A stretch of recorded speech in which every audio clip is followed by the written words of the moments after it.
All right, I guess I was wrong. This episode isn't over and there's more to share. So we decided to come back and share more because one of the things that we failed to share was Sharon, how dare you? She didn't share all of her new methods and ways of um you come onto these new ideas of spirituality, you go through some dark nights of the soul, and then you come up with ways to I guess you could say like cope. It's kind of like ways of that, and then also ways to do shadow work and to do the spiritual work. So what are some of these ways that you've been using, Sharon? Well, for one, I've come across meditation, and it's something that I started doing, I want to say several weeks ago. I was already doing some yoga, and at the end of yoga, I was doing Shavasana, which is the alleged most difficult pose, because you have to quiet your mind, basically. That's why it's allegedly the hardest pose. So you lay down like a corpse. That's why it's called, another name for it is called the corpse pose. And you lie down and you clear your thoughts. And this is where in my previous yoga instructor, because where I used to work, they had a yoga teacher come in twice a week. And I really liked her. She was awesome. But she would give us a little taste of meditation during Shavasana. And sometimes we would request like a longer Shavasana just because it was so nice to just, lie there and do a little bit of meditation. So, but I'd never really looked into it much more than that until recently when I just started hearing people talking more about it. You were talking about it. Some of my other friends were mentioning it. And I thought I should look more into this and maybe start attempting to do some of it at least. So I did. And I started looking at videos on YouTube and came up with some ideas for how to do meditation. And Brandon has disappeared. I'm just kidding. And I picked some music too. I found some pretty music along the way that I was able to incorporate into my my pretty much daily meditation sessions. I sometimes go bike riding before. Sometimes I usually do go bike riding, either taking a walk or going bike riding before. And then when I get home, I do the meditation. But I don't, so I'm pretty new. I'm pretty new to it. But maybe here's a good time to talk about my levitation dream that I had. Oh yeah. Right? Because it happened right after meditation. So this was like last week. I came back from my bike ride and I went to do my meditation, and I was lying there and I heard the song. The song that I play has like almost like a little bell, like probably a singing bowl, right? And then they ding it at the end, So I heard that last bell ring, and that's my indicator that the song is over and my meditation's over. So I kind of like realized, oh, okay, my meditation's over. But what I didn't realize is that I went back I lied there for a little bit longer because I was feeling particularly tired from a late night at my friend's house, the one who lost her son. And I lied there a little bit longer, or I always have a problem with lie and lay. Oh my gosh. Laying and lying and laying down and lying down, all that stuff. That's the hardest grammar thing for me. Are you laying with lions? Yeah. I'm I always lying with lions and laying I always while have I'm to lying.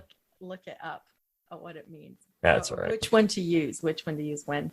But so as I lay there, I think that's the correct grammatical usage. Grammar Nazis are going nuts right now. They're like, I you, how know. dare you? Well, I'm one of them, and that's the funny Yeah, and that's the thing. Nazis eat themselves. See, no, I'm just kidding. I don't. I'm just part. grammar Nazis, guys. Grammar Nazis. We're just Just kidding. Just yeah. kidding. So I, I was deciding to stay there a little bit longer. So I ended up closing my eyes and falling back into like this like REM type of sleep, right? So then I started having a dream. And in my dream, I had just finished meditation.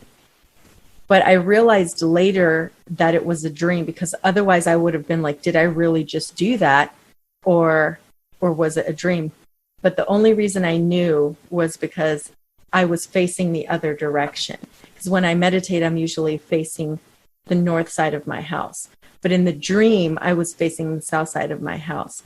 And I was wearing a different color shirt. So that's how I knew I wasn't a dream. So in the dream, I'm lying there, palms facing up, like lying on my back, palms facing up. And I had just finished the meditation in the dream, and I was staying there just like I had just done, right? And I remembered that in the dream, I'd remembered that in my meditation in the dream, I was thinking, or somehow the topic of like levitation was part of that somehow. And it made me think, oh wow, that's interesting. And so I was thinking about that.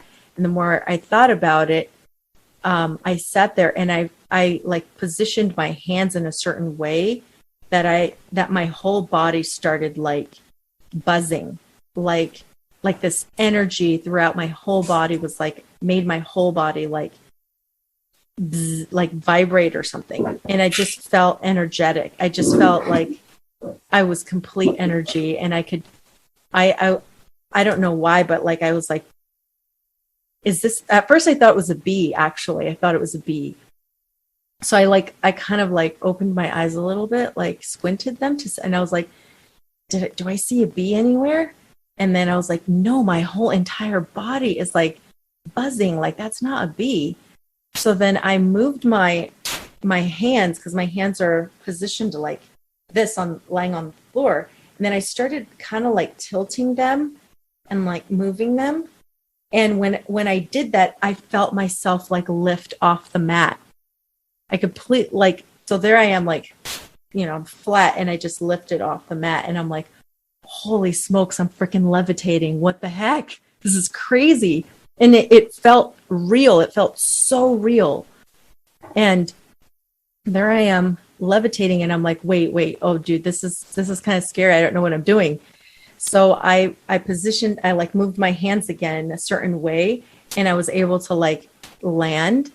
And when I land, but very gently, like I landed, my calves landed, and then my back landed, and then I was back on the ground, and I was like, dude, this stuff is crazy. So I just kept kind of moving my hands to like get that feeling again. And every time I did, I would feel my body start buzzing again, like getting ready, like almost like an ignition. Like I had turned on the ignition to the energy in my body to get it to flow so that I could just start levitating. It was crazy. And it felt so real. By the time my dream ended, because in the end, I guess I woke up from that in the dream. And then I thought about it, and I was like, that's crazy. But then I woke up again, because of course it was like a dream. It was almost like a dream within a dream. So then I woke up in real life, and I was like, what the heck was that? And I had to think, like, well, I'm wearing a different colored shirt. The shirt in the dream was like a dark teal.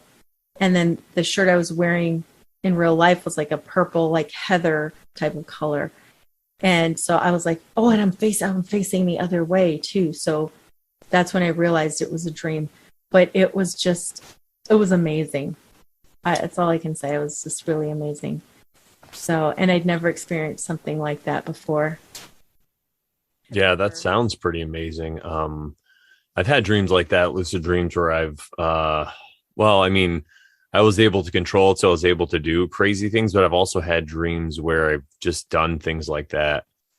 And it is an amazing feeling. And when you wake up, you can bring it with you, that feeling. So that's great. And I just wanted to comment on that. I think it's interesting that you usually face north, and in the dream you're facing south, and you had a different color shirt. So it's either like, um, it's kind of like a message to, it could be a message to that everything's kind of inverted in the dream world. It's all backwards. That's your message, or also maybe it's telling you should look to the self, look to Helheim or whatever it is, Self-work, self-reflection. or to the south. But yeah, also, yeah. Okay. South.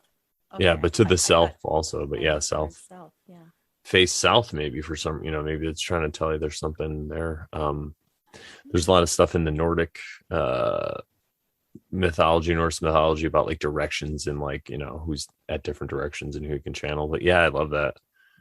Very interesting. Good share. The levitation thing is great, because what it reminds me of, what it makes me think of is like, it's your body's way of telling you could do anything as long as you set your mind to it, because you meditated on levitation, then you were able to do it.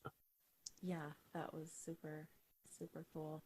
So when are you going to start levitating IRL in real life? I can't wait. Just start like lifting up. I know. People would think I was nutso. But so what are some of the so since you've been meditating, how has it helped you think in your life, or what are some of the benefits you noticed other than really cool dreams? That's a really good question, because I don't know how to answer that, to be honest. I like it, but I enjoy it. And when I do, like, I always, like, when I come out of it, I'm just like, oh, that was freaking awesome. Whenever I get the whole experience, right? Because sometimes I go and like I spend way too much time trying to clear my thoughts that I like never ended up meditating, or I meditated for 5 minutes or less. I like to get to the point where I'm like doing about 20 or 30 minutes, but the approximate 30 minutes that I allot myself, I spend way too much time getting there rather than, getting myself to like relax and calm the thoughts and get to the point where I'm just in the actual like meat of the meditation. But when I do, it's always an amazing feeling when I'm done. It's just very revitalizing and refreshing. But at the moment, I can't say there's other stuff. But there is this concept that you started talking to me about, which I think you said it's a Taoist concept, which is that everything is perfect. And ever since you told me that and you explained it to me, it gave me I don't know, like a barometer or a meter or some way of like looking at things in life and looking at my reactions and everything. Because, and I think I said this in a previous episode, that it's like a victim mentality thing. Like a victim consciousness or whatever, like I can't blame other people for how I'm feeling or where I'm at in my life or anything like that. And so when I can view everything as perfect, it's very freeing, and it's very it's freeing, and I can look at other people and just not have to like take their energy and their whatever it is that they're, of course it still could happen, right? Where I might get annoyed because of something someone did and it bothers me, it annoys me because they're trying to bring me into it, right? But for the most part, it helps me like put that perspective back in where like I can't let them I can't let them do that to me, because then I'm dragging myself back into that, victim consciousness mode. Does that make sense? Yeah, it's a practice, but I hear what you're saying. And like we always say with everything, the more you do it, even if it's a negative, like a quote unquote negative behavior, the more you do it, the more you get sick of it, it's better for you, because then that's what really makes you want to not do it. So, yeah. Right. Exactly. So are there any other things that you wanted to talk about as far as work that you've been doing? Just the meditation? The meditation and the always going back to everything is perfect. To me, Yeah. those two things, and mostly the everything is perfect is what's the grounding. And then I think the meditation has been a plus just for that, learning how to clear the mind and taking time for self, things like that. So Yeah, go ahead. I was just going to say, I think as time goes on, I'll learn more about how this meditation works and how it affects me. Yeah, I think in my own example, my own life, because I've been meditating for a while. I mean, I stopped for a few years too, but for maybe 5 years, I was doing pretty hardcore.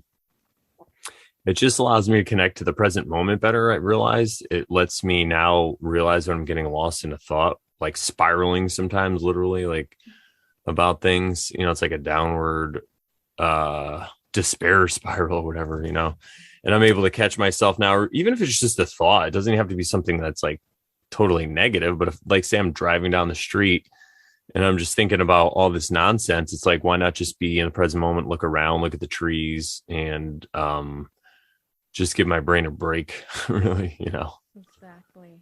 Right. Yeah. And speaking of that, I also do like bike rides in the morning or walks and like looking at nature and stuff in the mountains in the area and the clouds and the sun and things like that. So yeah, I totally know what you're talking about. But sorry, I interrupted you. No, you're good. I think it's that's really important. Connecting with nature is important. It is a form of meditation. And then when you're out there, I like to sit out and meditate a little bit while I'm out there, just sit in silence or even hike in silence, because you just like we always say, there's no lie in nature. So you could just view the truth all around you and just take it in and be in a situation that's not quote unquote Babylon. And you have a really comfortable, you get some really fresh air. That's what I was going to say. Yeah, indeed. And then as far as the world being, or the Taoist concept of everything being perfect, that's something that a lot of people misconstrue. And they, because it really does sound very offensive when you first hear it. It's like, what do you mean everything's perfect? What about all the terrible bad things? Are you saying that you condone all this stuff? That you say it's okay? And that's not at all what this concept is about. The concept is more about viewpoint. And I think we've talked about this a bunch on the show. Here and there, we like hint at it. We didn't really maybe directly talk about it, or probably we have. I can't remember exactly. That's my my gift, is so I can just keep spewing this knowledge to everybody. I don't get sick of it. But I think that really at the end of the day, it's about how you look at what happens. And if you can kind of see, think about when you hear about, like in the mainstream, they talk about the Big Bang Theory, right? Instead of that as the beginning of the universe, just think about, or, the beginning of all creation, or whatever, just think about that maybe as like a traumatic event that happened, like we talk about, right? Something happens and the whole world is affected by it. And then because of that, everyone's behavior is altered, and they have this way of viewing the world from like a scared child, a lot of it, So anyway, as it moves on, it keeps getting passed down. Eventually it's going to heal, because they say time heals all wounds. So eventually it'll even out. And that's really, I think, what that saying is all about. But right now we're just in the waves, we're experiencing it. So it's going to be ebbs and flows, up and down, and the ups are going to feel really good and the downs are going to feel really bad. And they talk about this a lot in Buddhism and a lot of these different Eastern religions the Bhagavad Gita and stuff in Hinduism. And even the Hermetics, they talk about elevating to a different plane. And that's really what it's about. It's about, if you're stuck in those waves, it's to realize that you don't have to feel the high highs and the low lows. There's a way to view it where you're just even, and you kind of just see things that happen as that's how it was meant to be. And that's what was supposed to happen. And your evidence is the past, and the past is true because it's actually what happened. So you can even look at just the past in your own life and say to yourself, this is what was supposed to happen because it did happen. And again, I think we talked about this a little bit before, where suffering begins when people, they reject reality and they want things to be the way that they want them to be. And when they're not, that's when they get upset. And we all do this. I do this all the time when I'm in traffic and I'm like, why won't this guy just go?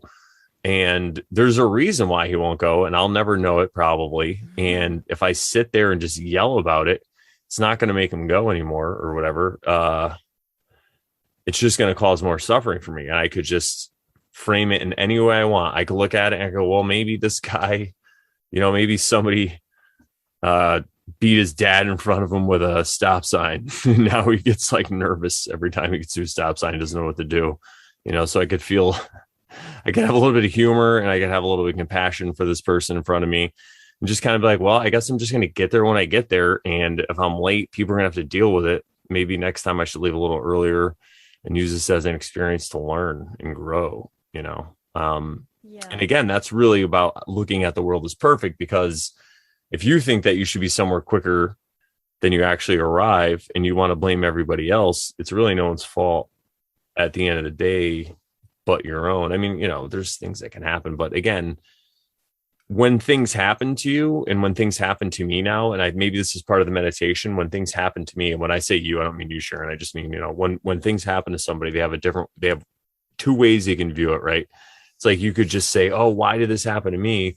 Or you could be like, wow, why did this happen to me? Like, what am I supposed to learn from this? And when you start to view the world that way, it really does change a lot of things. And there's this back program running in the back of people's brains all the time, where like you're trying to analyze every single situation and all that stuff. And if you could start to let that go, and really all that is, a lot of that has to do with control, because you're just trying to control everything in your environment. And when you realize you don't have a lot of that control and you could just let it go, all that energy that goes to these calculations or whatever, and all this thinking you're doing becomes yours again. And then you can harness it to create things or whatever you want, or just be at peace for a little while in your brain for like a second, so yeah. I Go ahead. see that whole concept that you were talking about as also, I like to say everything happens for a reason. And that also, and I think I talked about this as well, but for example, like when my husband died, it was like, well, everything happens for a reason. So I can't let myself go into a place of despair because there's a reason.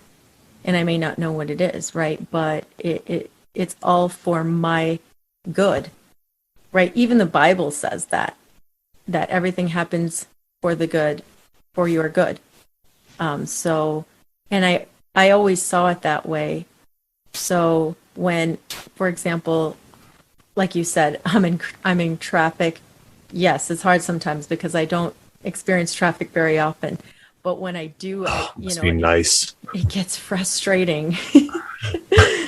I just live in this area where I don't really experience it that much. But when I do get somewhere where I'm traveling somewhere where I may experience it, or I do experience it, it is annoying. And I can get myself very annoyed when I'm in traffic. But yes. Let's just take a second to ask ourselves, and I just want to put this out here. Anyone who's listening to this, listen. If there's an accident on the other side of the highway, you don't got to look at it, all right? Just Google accidents. You can look at them all day when you're home. There's nothing you want to see over there, and usually it's already done. There's nothing to see. And if you do see something, you're going to wish you didn't. So just put your head forward and drive. Anyway, That's a public service announcement from Sharon. I would always We call them rubberneckers. Yes, I would always like just drive. Rubberneckers. I forgot what I called them. I haven't experienced it. Listen, some people could drive. This is the thing. Some people are good at things and they could drive and they can kind of peek and assess the situation to see if you need it or whatever. But it's like, if you're just staring and looking, no, just drive. Okay. If you're not one of these people who could look and drive and this, then go. If you've almost killed yourself with texting and driving a few times, then don't do it. Just go, just drive. Anyway, derailing the podcast, a little bit of humor, but it's a much needed public service announcement. Just, you don't want to see it. Trust me. Anyway. Yeah. You don't need, like, what is there to see? Like, yeah. I used to get so mad at them. Be like, there's nothing to see. Just keep going. But yeah. But the other way that, we can use that though, really, again, to interrupt. It's like, so we think that our destination, our need to get somewhere outweighs that person's need to know what's going on over there. So we can also work on that. Even though we could be right, we are right on some level. They are also actually right too, because they have the right to do it and we're behind them, but they should, so this is stuff we could work on. So I'm not saying in the overall sense, yeah, these people are, they should still keep driving. I'll just be nice. Yeah, but what I mean is, like, also you can work on it though, like, just because we're spiraling about this doesn't mean we're right. Don't take our bad example. We could say to ourselves, hey, maybe this person recognizes the car and they think it's somebody they know and they want to make sure. They're like, oh my God, is that my daughter? You know what I mean? We could say that, and then we don't have to feel like such a victim. Yeah. Or you could say of these idiots. Yeah. Or you could say, for whatever reason, I'm meant to get to that place at a certain time because I'm either meant to avoid another accident or I'm meant to, for whatever reason, the timing is just going to end up being perfect. So, and it's going to be for my good. So you could look at it in multiple ways. There's something I wanted to bring up too, where this could be, and if you wanted to keep going on the other point, let me know. We can bring it up after, but it's about the negative employment of this kind of idea of everything's perfect, because Taoism is also religion. So any religion, I feel, has some bit of like grabble or way to control people. So there is a way, I think, to use this idea to control a mass of people by saying, oh, don't worry, everything's perfect. It doesn't matter that we're, screwing you over and everything's terrible. So I think it could be employed in a negative way also. And I don't want people to be like thinking that we're missing that point too, because I totally get that. And that's where I feel religion, a lot of it is just a way to control people using spirituality, using this true thing. And then you're just surrounded by all these lies. So that it could still happen in Taoism too. Like I said, you could just get a whole population and convince them that everything's perfect as you overtax them and just are terrible to them. And you convince them that that's the only way or it's perfect or whatever. So I think it could be used negatively. But what we're talking about is just when you're in situations where you really have no control, you just let that go. You give it to God, if you will. It's like when you don't have control of the situation because there's 3 lanes and there just happens to be 3 people in front of you all doing 60 in 3 different lanes, when they could just get in one and do 60 and it'd be great. And then you could go, but no. But anyway, you got to say to yourself, I have no control in the situation. Just let it go. Jesus, take the wheel. Higher self, take the wheel. Yeah, exactly. Yeah. How dare you?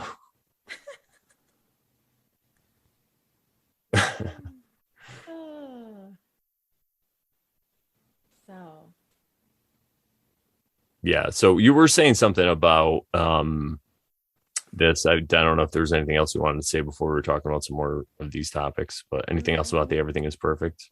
I think that was it. Everything is awesome. Dude, you know what's funny is I'm telling you. No, I know.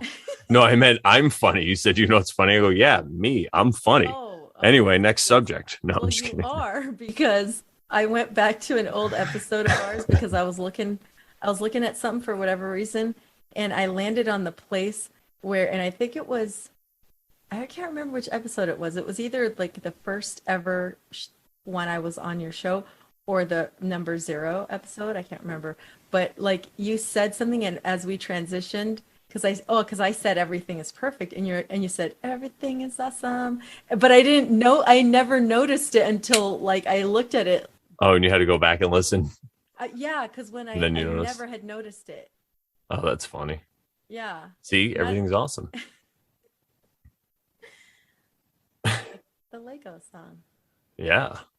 That's what they're talking about. And that's the hidden truth, if you will, among any lies that might be in that movie. That's kind of how, I don't want to say it's like this big conspiracy and Hollywood trying to lie and trick us all. But what I mean is, like, if you want a movie or religion or something to work and you want a bunch of people to support it and get behind it, and it could be a negative or a positive thing, like religion or whatever, that's the way it's done. There's all these truths that people resonate with and they vibrate on this same level. And they're like, yes, it must be true. Like when I was a born again Christian, I was like, felt like had this feeling in the pit of my stomach. Like it was the Holy Spirit, it was like, there were these real things that I was experiencing, but it was just, the lie was that I had to go to other places to feel it. They didn't say you could sit home and not give us money and feel this. They're like, no, you got to come here and give us money and then you could feel it, so yeah. Anyway, Good point. thank you.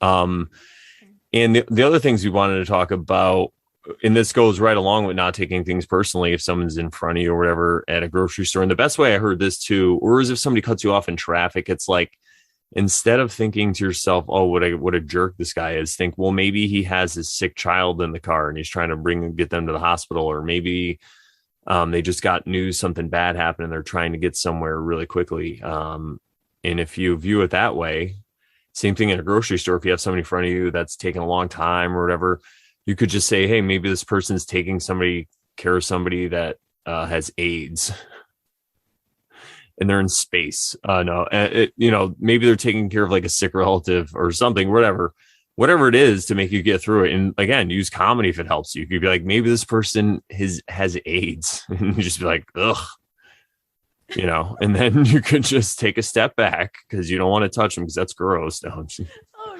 geez. oh, Jesus, no. But whatever it is, you just use,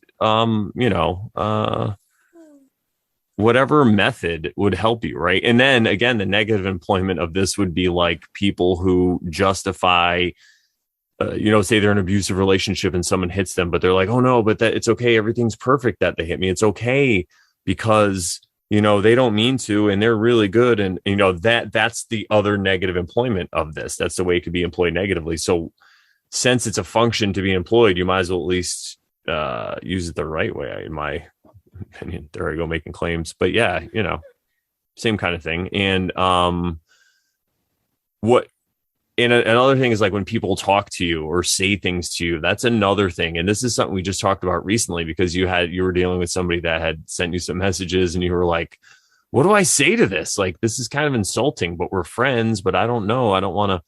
And I was saying, that's when I brought up the whole topic of, I learned this in the book, The Four Agreements by Don Juan Miguel.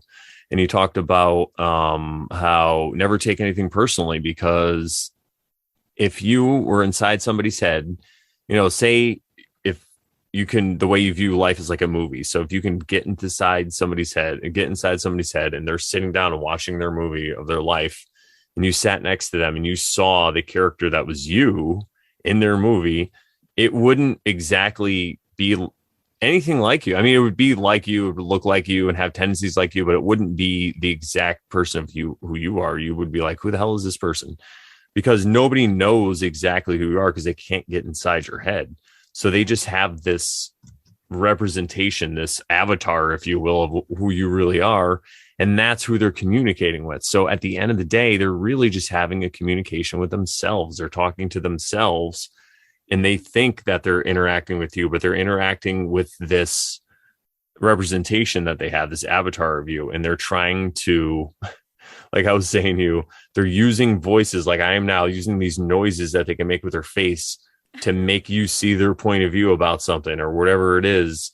They're trying to take their mental picture that's in their head And they're using this limited format of sounds that we can make to paint a picture for you, right? That's why art is so much better. That's why movies work so much better. Audio is good for information and stuff like that and downloading stuff. But when you're actually trying to paint a visual picture of something or an idea or a concept, and this other person doesn't maybe have the same exact way of viewing the world as you and the same imagination or whatever, it's so hard. That's why your words, and then again, if you take it even further, what do words mean to you and what do they mean to other people? You know, that's another concept. That's why I like symbols so much, and I talk about this so much, because symbols are your own representation. A word is, when you see a symbol, there's certain things that it eternally always means, you know, like triangles upside and down and all this stuff, and it has to do with the way you interpret it.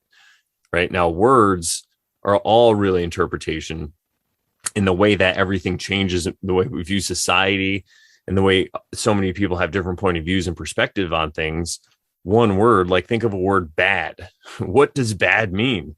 Yo, I'm bad. Like Michael Jackson bad, or like, are these apples bad and we got to throw them away? You know, so that's again, and if you add that onto the whole thing where I was talking about before, where you're just this character in somebody's movie inside their head, and then you were using this limited way of communicating with each other by literally trying to take the picture that's in our head and describe it to somebody else through these noises that we make with our face, it could get a little dicey and complicated. So if you look at it, that's exactly what's going on. It actually becomes quite ridiculous and a little funny. And this way, when somebody's like getting frustrated and they're trying to make fun of you or whatever they're doing, you could just kind of look at it as like, this guy has no idea who I am. He's totally misrepresenting me. And why do I care?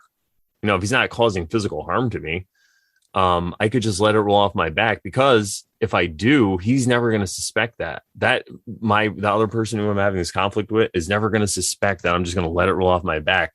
So it's going to shock the hell out of them. You know, they're not going to know what to do. So it changes the whole dynamic of the situation, you know, and I found that it really diffuses the situation a lot when you could just let it roll off your back, because if something's true, you don't have to defend it. It doesn't need any defense. It just is what it is. So you just let it exist out there, you know? Sometimes you got to stand up and voice in all this stuff. You know, I'm not saying it's all about being passive, but in most situations, if you're somewhere, you know, and someone's having a disagreement with you or an argument or whatever, it's just like, if you're right, you don't got to defend it. You know, if they're asking you about it, that's one thing. But if they're just throwing ad hominem attacks and they're calling you stupid because how can you just not trust the science or whatever it is, it's like, how dare you? Yeah. Well, at that point, you're not trying to, at that point, you'd have to explain to them how people that would just trust experts without actually looking, you know, like it's a whole different concept that you're trying to explain to them, and you just can't do it. It's like, you got to take them.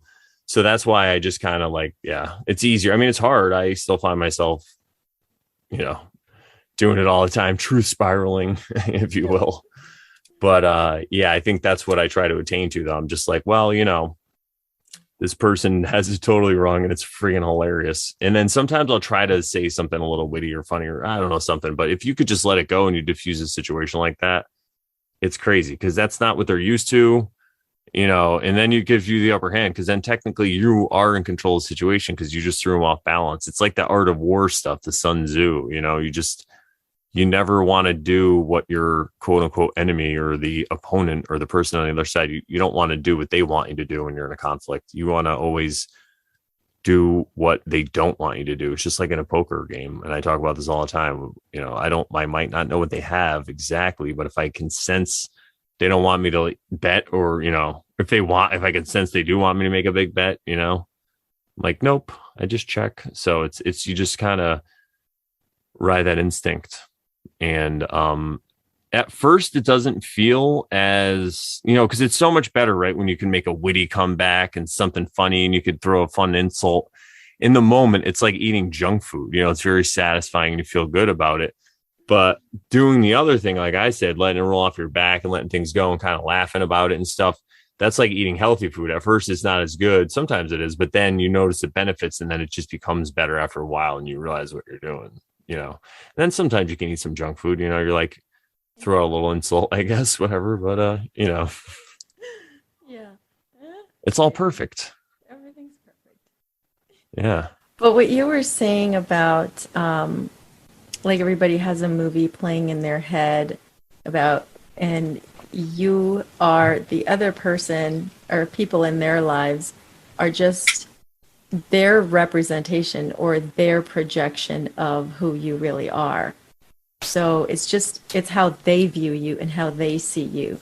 And that reminded me again of the movie Inception that I recently watched, because the main character's wife was in his quote unquote dreams, I guess, but it was his projection of her because she was deceased. So it wasn't like she wasn't part of the people who went into the dream. So she was just the projection that came from him, from his projection. And she acted the way he thought she would act and the way right? So everything was about that. So that reminded me of that. It was interesting. But like I think you were saying too, like that probably is like his ego's representation of her. Yeah, exactly. I feel like I don't think I noticed this right away when I first watched the movie, but having listened to you explain that part again, it really made me think about how selfish that is of him, because that's not really her. Again, like we said, that's the avatar, that's a representation of who he thinks she is. Right. So of course she's not going to be annoying, she's not going to be a bitch about the dishes or whatever. And these are things, no matter how perfect your relationship is, sometimes you might have a little tense or whatever, and you got to like take space or whatever. But no, he's taking all the perfect aspects of her, which is terrible for her. Like that, even though she's already dead, that's like the worst thing you could do for that person's memory, is to just take only the positive attributes that you feel she had and live with those for eternity in a house somewhere. You know what I mean? Like, what about my stinky feet? No. Dream world, right? Yeah, right. In this dream world. So, and then the other thing is he was neglecting all his other duties in his real life, the people who needed him or whatever it is in his own self. He's neglecting at the end of the day himself, because he's trapped in this fantasy because he can't get over the loss of this person. And that's something that I would say he would have to work, obviously, on his own attachment issues with that. Why does he feel he's not a whole person without this other person who was in his life and died? And again, I'm not saying it's easy. I've had friends close to me die. I've never had like a lover or a spouse die, but I can imagine it's got to be pretty fucking brutal. But like I said, you're a fucking legend. You're a goddamn legend, because you saw that stuff and you realized that your ex-husband wouldn't want you to he knows that's not what life's about. And he wouldn't want you to sit there and wallow, So, husband. Yeah, exactly. What did I say? Ex? Sorry. Okay. All right. That's the end of the Oversharing show. Next week, we're going to have a different co-host. It's going to be Sharon and Adam. No, I'm just kidding. Sorry that your late husband. He would probably laugh about that if he was watching. That's the best part. And that's what I mean, because that's why you married him, because he's one of these people who understands life at the end of the day. It's more about enjoying yourself at the end of the day. Yeah, a lot of terrible things are going to happen, but what are you going to do? Just wallow about them? A lot of terrible things happen to everybody, man. Yeah, in that movie. So to wrap that point up about Leonardo DiCaprio's guy there, and I don't remember. I think he learns that lesson probably in the movie. It's been a while since I've seen it, but yeah, that's really what's going on there at the end of the day. Yeah, he does. In the end, he deals with the issue, and good for him, his character anyway. Yeah. Maybe Leo learned something too. I hope. You never know. I know. But yeah, so I don't know. I feel like this episode was about accepting reality for what it is. What do you think? Yeah, as hard as that is, I think that could be one of the hardest things to do. And that's why a lot of people don't want to do this quote unquote shadow work, because when you take the big picture view, that's really what it is. You're just kind of looking at things that you previously were either lying to yourself about or accepting lies, and now you're shining a light on it and you're like, ugh, and it's not easy, right? That's why like there was that meme with it shows the Pope and then it shows the guy from the Game of Thrones, and it's like exoteric studies, and then when you get the esoteric and it shows the guy all like fucked up, it looks like the other guy's like all nice and the other guy's like his hair is all fucked up and he just looks like he got smacked with a board. And that's really what it is, because you start to realize all these things your whole life that you've held as foundational truths are not true. And really what it is just an inversion that I've seen. It works the other way. So that's why it's not as frightening, because, you know, the first thing you got to do, I just wrote an article about this on my blog, More Laws, More Problems. Check it out. And it was edited by the lovely Sharon. I don't know if you've heard of her. She's a great editor. But it's about saying, you know, we're here. Everything's fine. You know, yeah, everything's you've probably learned was a lie, but it's okay. It's always been this way. Take a deep breath. Welcome to the reality, just like Neo in the Matrix when he threw up, when he was like, oh my God, what the hell? And he like freaked out. It's like, all right, man, have a seat. You know, it's not as glamorous as you thought, but guess what? It's still fun. You know, like you can still have a good time. And there's a new adventure now. That's all. It's just a new, if you want to choose it, or it can be in limbo. You know how in limbo, and you know how they talk about limbo or purgatory is like a concept you hear about in some different forms of Christianity. Well, what if that's what that is? Like when you wake up to something, right? You were sleeping before, but you wake up and you could get caught in this pit of despair. And that's what the purgatory is. You just spiral until you figure that out. And then you're born to this new, and you accept this new way of seeing the world, because you wake it to this new truth and you're like, oh my God, things can't be this way. And that's when you ultimately will just like, you know, again, like I said, freak out and you just don't accept it. But then once you're done with the spiraling, it's like this birth that you have, this new, it's like the ace, like an ace of cups or wands or an ace in the tarot. It's just this new birth that you can see everything with new eyes, and it's okay. But some people get stuck for lifetimes in that despair mode, that purgatory mode. Yeah, you know, it makes me think of like the heaven and hell concept too. And I think, and I wanted to write a blog post about this, but I still haven't. But heaven and hell is created within you. You create your own heaven and your own hell. And like you said, this concept of purgatory is like a change within you, or something that affects change within you. Yeah, it's really like a limbo, though. It's like this period of where you're just stuck between your former point of view and the new, you know, and accepting the new one. And it's played out in so many movies too. It's really crazy. But yeah, I think if you start to recognize that, and then when it happens, you just jump to the next one and to the next one. And that's what it really becomes about. And that's where the meditation helps, I feel, also. And again, though, meditation could be another trap too. It's not a cure-all for everything. All these things are tools, just like a gun. You know, I'm not going to be like, hey guys, everyone should go out and get a gun.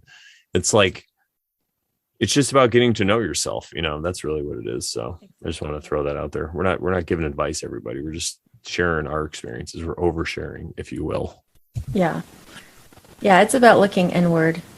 And that's what a lot of these things are about. Like tarot, which actually, now that I think about it, that is something else that has been a new, interesting thing for me. Yeah, why don't you share a little bit of that, and then we'll get the heck out of here.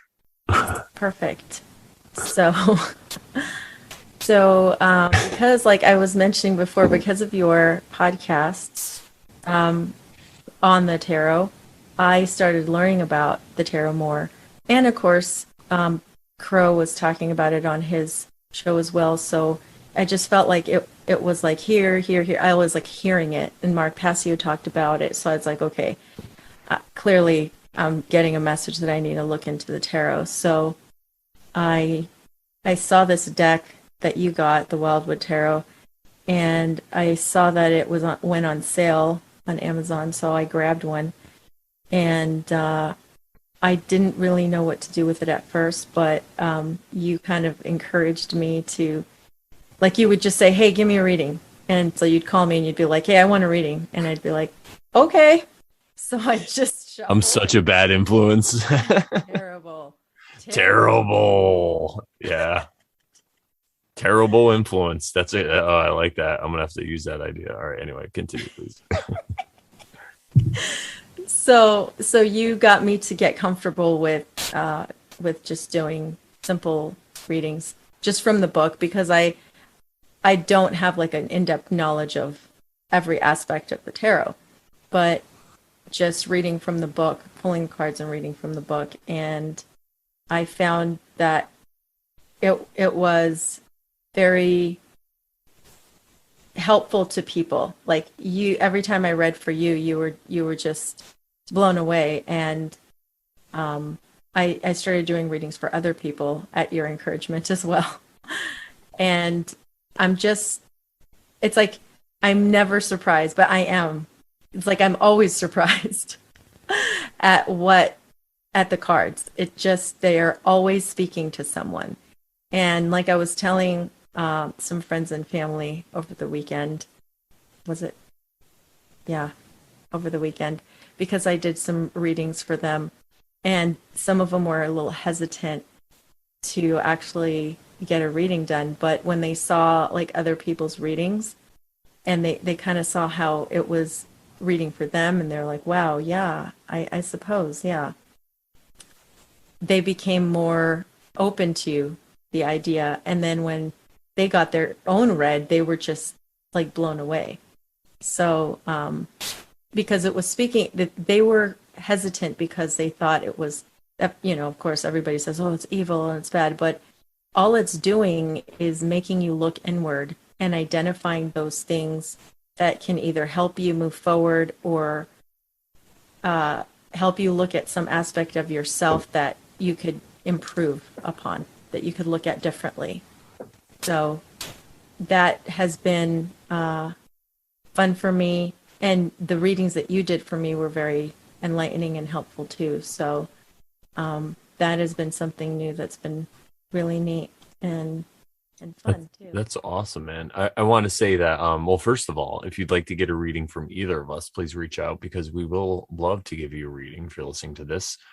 You can reach me at brandon@comedylol.com, and or just comment on this video wherever you see it, and we'll totally reach out back to you. And the other thing I want to say is about the tarot being evil. We talked about this before in a couple episodes, but if you're new and you're listening to this and you have some reservations about the tarot, I'm just going to share a story with you.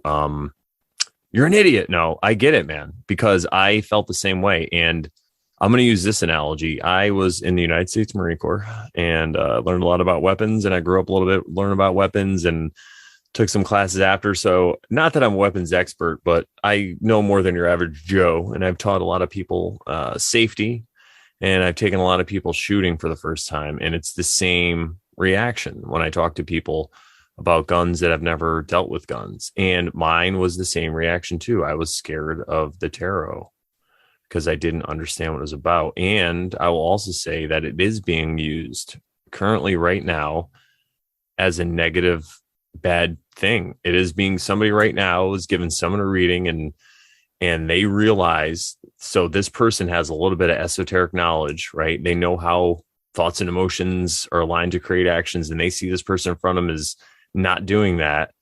And they're using their knowledge to gain on them and get a little bit of money and suck them in with this truth and make them dependent on them. That is happening right now a lot, probably more than people are healing with it. But should we just throw it away? You know what I mean? Like, so I get it. Just like a lot of people are being robbed right now with a gun and being held, not as much as we were being told, of course. There's probably a lot more bad things. I would say there's probably more bad things being done with the tarot than with guns, but you never know. But again, these are just tools. And when they're misused and misunderstood, they are going to, bad things could, quote unquote, whatever bad things or negative things are going to happen. So I think, and all the other things, excuse me, the other thing I want to say, those grapes, whew, the other thing I wanted to say, look at Sharon. She's like, how dare you? That's my way of oversharing. No, I overshared my grapes.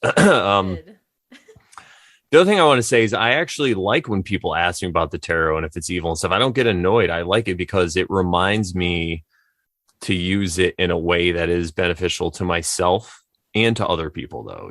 Like, I don't just use it in a way to help me, because if I'm using it in a way to take advantage of someone else, I'm really just taking advantage of myself. If I'm hurting someone else, at the end of the day, I'm just hurting myself, so I like the criticism.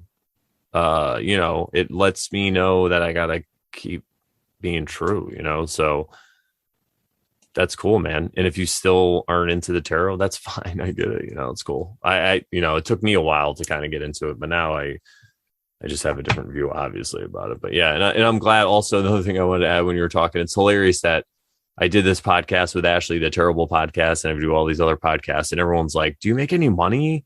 Like, what? Not everybody, but some people will say, "Do you make any money off those?" Or what do you get out of that? What can you make money? And I was thinking, I'm like, well, I didn't really directly make a lot of money, but I know now people through doing these podcasts that listen to them and are like fans or friends of mine now that I can like actually live with if I have to, or something. Like, I have like things I can, I don't know. It's crazy because of the work that I've done. I can't put a money value on it, but it's like basically priceless. Me taking the time and the intention to put it out there, getting other people's attention. Now they know I'm real. And that's another thing we should probably bring up too about taking things personally. Because if you're on the internet and you're taking things personally with people in comments, like on social media and stuff, what you might not even understand is a lot of these people aren't even real. Some of these people are actually bots or troll bots. And I know this sounds crazy, or there's like bot farms, and they're basically it could be like they're paid to just cause, get people to argue and stuff. And it's people like, why would they do that and stuff? And it's just about really swaying opinion. This has been like, you could go look at studies and stuff about Google and just the way they try to form people's opinion and sway opinion and just sell products at the end of the day, really is what they're doing. So if you're engaging with that, you could be engaging with someone who's not even real. So that part, it's like, you got to let a lot of that go because, or in my view, I let a lot of it go because I realize these people probably aren't fake. But then again, going back to me, this is how another reason people could tell I am real. You can go back to like 2014 and watch me like tell terrible jokes on podcasts. You know what I mean? So it's this body of work that I have. Yeah, it's great. And I don't even care if I get paid for it. Cause like I said, I have like, if I needed to, I could be like, Sharon, I'm going to come to your house right now. I mean, like I got to crash. No, I don't, but you know what I mean? It's like, I've established myself as this, trustworthy person or whatever, as someone on the path, and that's part of it. Yeah. Anyway, so it made me think about that when you were saying that. I was gonna bust in, but I didn't want to interrupt you. But it probably would have made more sense if I did it anyway. But yeah, it's cool. So yeah. Well, so I'm moving in, Sharon. No, I'm just kidding. But you know what I'm saying? It's like it's really been an experience. Like, I really feel like I've leveled up a lot. So if you're anyone who's listening to this, because I know a lot of people listen to podcasts, just like comedy fans, it's because they want to do it themselves. Some people, they just enjoy it, and I get it, and they don't want to be in front of the camera. But if you are somebody who does, also reach out to us, because we always like to record with different people and let us know, because it's so easy. If you really take your time and attention away from other things like social media and these other things, and you put it into creating something like this, like a show, and you really want to do it and you want to do the work, it's not easy. You got to edit stuff. You got to keep up with things. You got to worry about Sharon.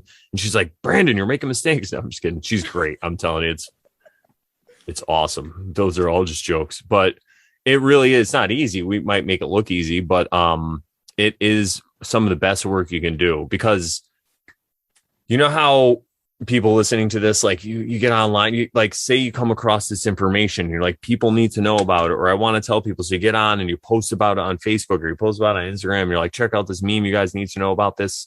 You know how that kind of feels good? Well, this is like a million times better. That's like methadone, and this is like fucking heroin, dude, because you're doing this and you're putting it out.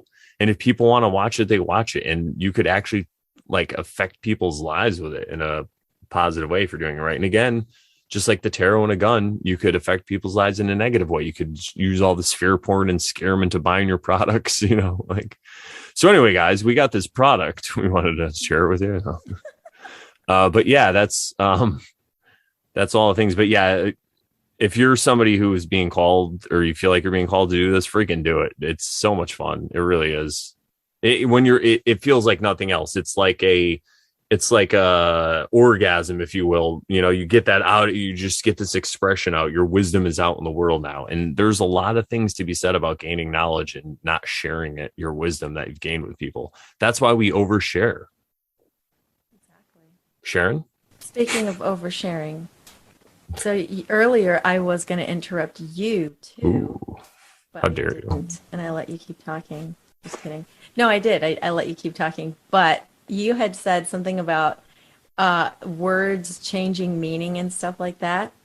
And I had been looking into this like maybe a year or so ago, maybe a year or two ago, about this concept of the English language being like a spell casting or whatever, and how the meanings of words have changed over time.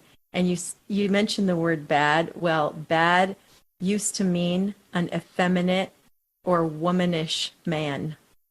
That's what it used to mean. So Yeah. So sing the song. I'm bad. Do do do do do do do. Yeah, no, I was never. I'm gonna say it, everybody. I was just never a Michael Jackson fan. I used to make fun of my cousin in the '80s because she was a huge Michael Jackson fan. I was just never a fan of pop music, and I get it now because I'm a true nerd. It's like I'm one of these people. I'm supposed to be against the current. You know what I mean? Like I'm supposed to not like anything. That's my function.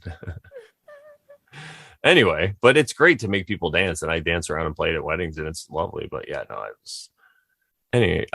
Yeah. Anyway, we don't want to trigger people with the Michael Jackson talk. So yeah. But yeah, I think that is very important to acknowledge that words do change a lot. And when you're using them and reading them and stuff, you have to be very conscious of that if you want to be on the pursuit of truth. And that's why I prefer symbols. Sigils, perhaps? Sigils also, yeah. And symbols backwards means slobs. It says slobs miss if you spell symbols backwards. I was looking at when we were talking earlier and I forgot to say it.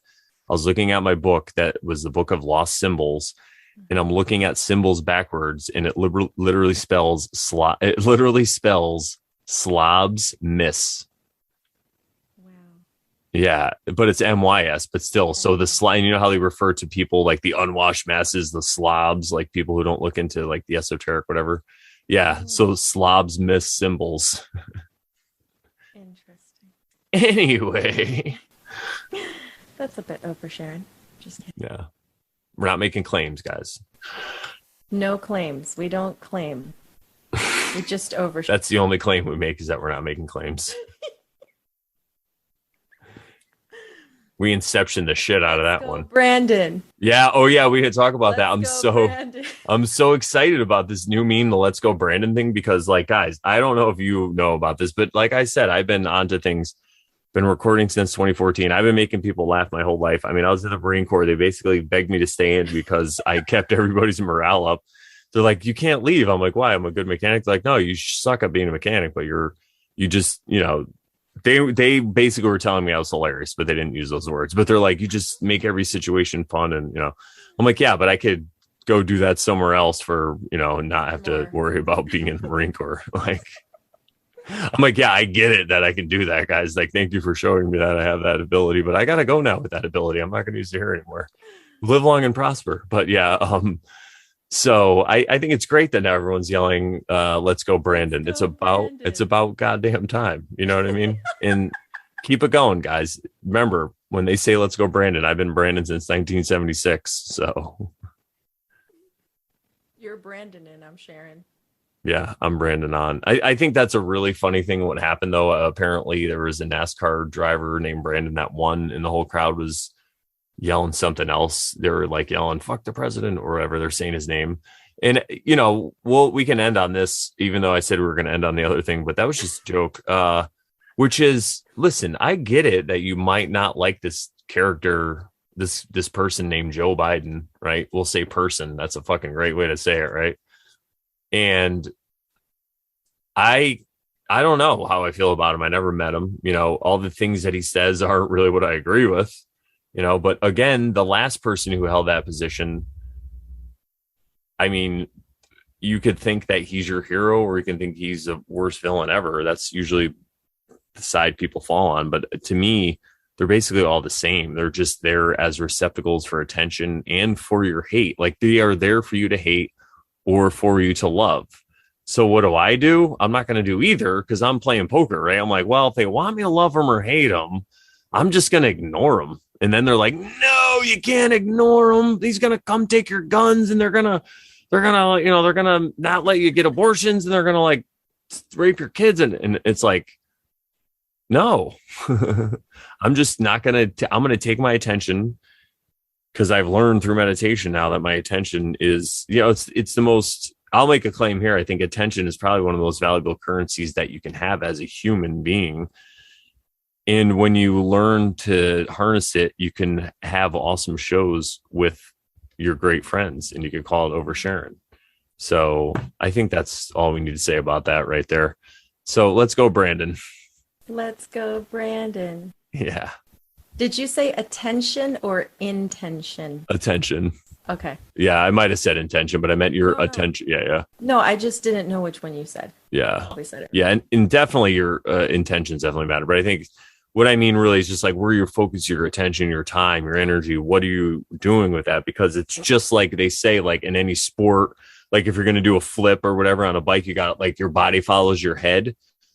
Or like when I was in motorcycles, when you turn, you like look into the turn and you put your whole body after. It's the same thing with this, that's where your attention flows. Your energy flows. Your energy goes. Oh.